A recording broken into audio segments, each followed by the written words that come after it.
ইনশাআল্লাহ আজকের লেকচার যাদের কানে যাবে, আমরা যদি না খেয়েও মরে যাই, আল্লাহ পাক না খেয়ে মারবেন না ইনশাআল্লাহ। রিজিক আছে, খাবো ইনশাআল্লাহ। কিন্তু হয়তো বা অভাব হবে, টাকা পয়সা একটু কম হতে পারে, অন্যের 10 তলা ফ্ল্যাট হবে, আমার হবে না, ঠিক আছে, অন্যের এত বিঘা বিঘা জমি আমার হয়তো হবে না, কিন্তু ইনশাআল্লাহ তাআলা এই যে দুনিয়ার মুসাফিরের জীবনটা, এটা মুসাফিরের জীবন না? মুসাফিরের জীবনটা কেটেই যাবে ইনশাআল্লাহ। কাটবে না? যে কোনো ভাবে কেটে তো যাবেই ইনশাআল্লাহ। এই যে পরকালের জীবনটা একটা চেতনার শক্তি, জানেন? দুনিয়াতে যত বাধা বিপত্তি আসুক, গাল মন্দ খান, গীবত তহমত খান, কষ্ট হোক, নির্যাতন হোক, একটা বিষয় মনের মধ্যে শান্তি দেয়। কি শান্তি? যে এই দুনিয়ার জীবনটা তো আর চিরস্থায়ী নয়, এটা তো আর সারা জীবন থাকবে না। ইনশাআল্লাহ এই অবস্থা আস্তে আস্তে পরিবর্তন হয়ে যাবে। ফাইন্না মাআল উসরি ইউসরা, পরকালে ইনশাআল্লাহ পাবো। দুনিয়াতে না পেলে কি হয়েছে, পরকালে পাবো ইনশাআল্লাহ। যুবক ভাই, এসব জেনা ছেড়ে দেন, আল্লাহ রাব্বুল আলামিন আপনার জন্য হুর রেখেছেন জান্নাত, ইনশাআল্লাহ পাবেন ইনশাআল্লাহ। এটা ছেড়ে দেন, সুদ ছেড়ে দেন, আল্লাহ পাক আপনার জন্য হাউজে কাউসার রাখছে ইনশাআল্লাহ, ঠিক আছে? অন্যায় পাপ ছেড়ে দেন, আল্লাহ রাব্বুল আলামিন আপনার জন্য জান্নাত রেডি করে রাখছে ইনশাআল্লাহ।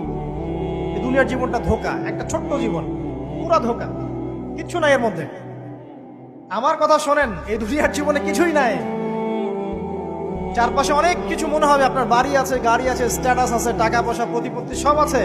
আদতে আপনি একা, আদতে আপনাকে একাই কবরে যাওয়া লাগবে, একাই আল্লাহর সাথে হিসেব নিকাশ দিতে হবে। কেউ নাই সাথে, আমাদের সাথে কেউ নাই। কিন্তু আপনি মনে করছেন যে সেলিব্রিটিজম বড়, আমি পলিটিক্যাল নেতা হয়েছি, আমাকে সবাই চেনে, আমি ইকোনমিক সেক্টরে লিড দেই, রাষ্ট্রকে লিড দেই, আমি ধর্মতাত্ত্বিক ক্ষেত্রে লিড দেই, আমাকে দেখলে মানুষ বাহবা দেয়, ইত্যাদি ইত্যাদি।